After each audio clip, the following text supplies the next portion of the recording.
आपका पहला सवाल है, पुरी के प्रसिद्ध जगन्नाथ मंदिर का निर्माण किसके द्वारा शुरू किया गया था? पुरी के प्रसिद्ध जगन्नाथ मंदिर का निर्माण चोड़गंगा देवत द्वारा शुरू किया गया था।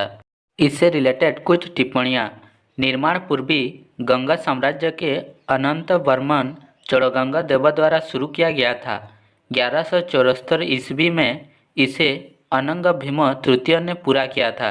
1360 में फिरोज शाह तुगलक ने इस मंदिर को खंडित कर दिया था और नरसिंह देव प्रथम ने प्रसिद्ध कोणार्क सूर्य मंदिर बनवाया, जिसे ब्लैक पगोड़ा भी कहा जाता है, और पुरी के जगन्नाथ मंदिर को व्हाइट पगोड़ा कहा जाता है। Subscribe my channel and press the bell button to watch all my general knowledge videos.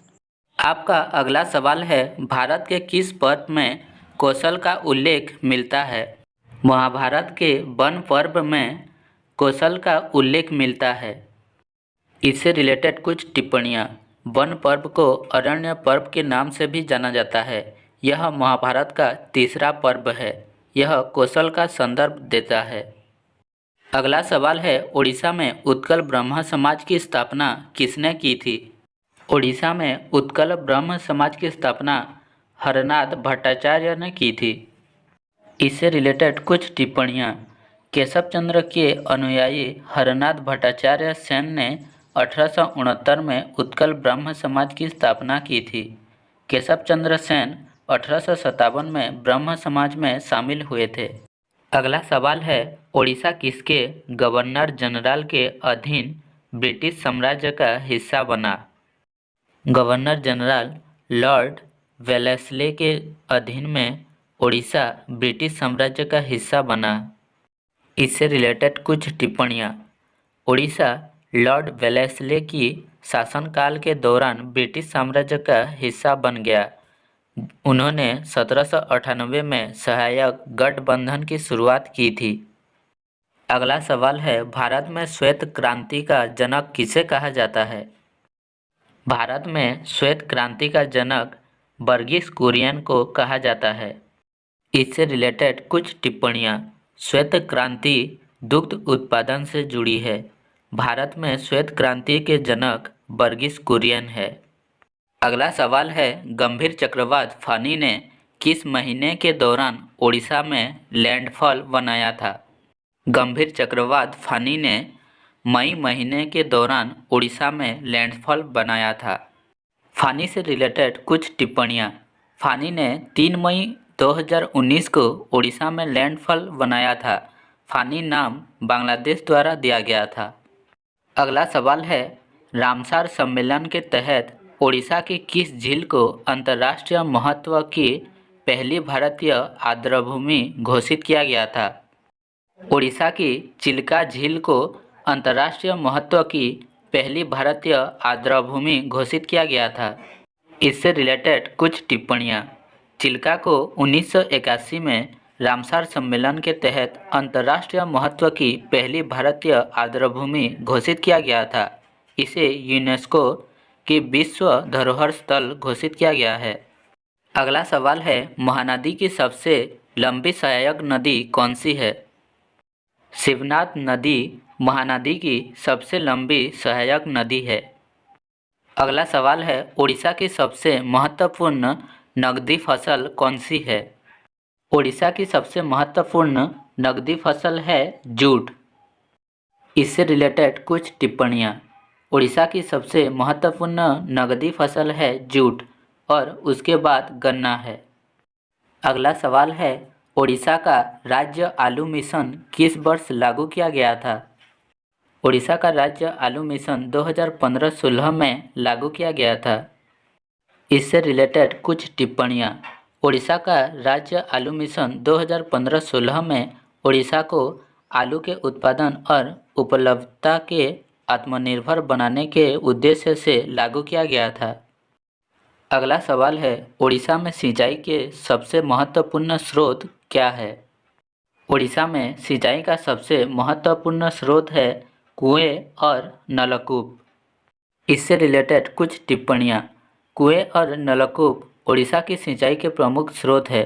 इस प्रकार की सिंचाई से लगभग 65.76% क्षेत्र सिंचित होता है। अगला सवाल है, ओडिशा सरकार ने किस वर्ष अपनी पहली कृषि नीति की घोषणा की है?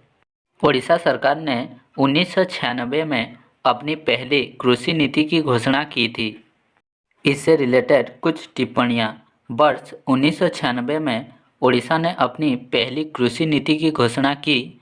उद्देश्य खाद्यान्न और तिलहन उत्पादन को दुगना करना और निर्वाह कृषि से व्यावसायिक कृषि में बदलाव करना। अगला सवाल है, ओडिशा के चिल्का आर्द्रभूमि के मुख्य क्षेत्र में कौन सा पक्षी अभयारण्य स्थित है? ओडिशा के चिल्का आर्द्रभूमि के मुख्य क्षेत्र में नलवन पक्षी अभयारण्य स्थित है। इससे रिलेटेड कुछ टिप्पणियाँ। नलवन पक्षी अभयारण्य को 1972 में वन्यजीव संरक्षण अधिनियम के तहत एक पक्षी अभयारण्य के रूप में नामित किया गया था।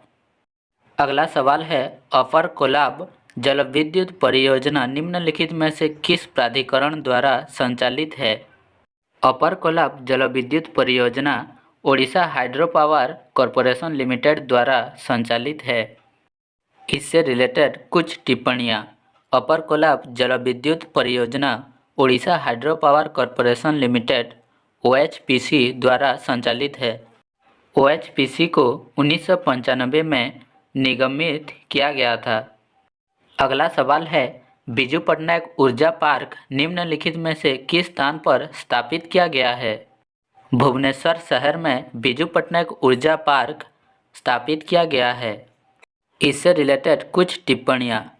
अक्षय ऊर्जा के बारे में शिक्षा और जागरूकता को बढ़ावा देने के लिए भुवनेश्वर में बिजू पटनायक एनर्जी पार्क की स्थापना की गई है।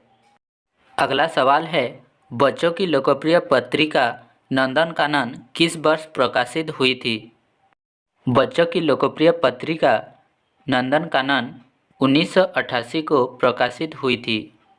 इससे रिलेटेड कुछ टिप्पणियाँ। लोकप्रिय ओडिया पत्रिका नंदनकानन 1988 में प्रकाशित हुई थी। अगला सवाल है, ओडिशा टाइम्स की स्थापना किस वर्ष हुई थी? ओडिशा टाइम्स की स्थापना 1965 में हुई थी। इससे रिलेटेड कुछ टिप्पणियाँ।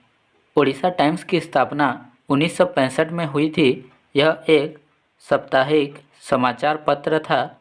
बाद में यह 1985 में एक दैनिक समाचार पत्र बन गया। अगला सवाल है, मयूरभंज को किस वर्ष ओडिशा सरकार को सौंपा गया था? 1949 में मयूरभंज को ओडिशा सरकार को सौंपा गया था। इससे रिलेटेड कुछ टिप्पणियाँ। मयूरभंज को केंद्र सरकार द्वारा वर्ष 1949 में ओडिशा सरकार को सौंप दिया गया था। अगला सवाल है, ओडिशा की पहली महिला न्यायाधीश कौन है? अमिया कुमार पाधी ओडिशा की पहली महिला न्यायाधीश है। आपका आखिरी सवाल है, पटना उच्च न्यायालय के सर्किट कोर्ट ने अपनी पहली बैठक किस स्थान पर आयोजित की थी? कटक शहर में पटना उच्च न्यायालय के सर्किट कोर्ट ने अपनी पहली बैठक आयोजित की थी। इससे रिलेटेड कुछ टिप्पणियाँ। पटना उच्च न्यायालय के सर्किट कोर्ट ने 18 मई 1916 को कटक में अपनी पहली बैठक आयोजित किया था।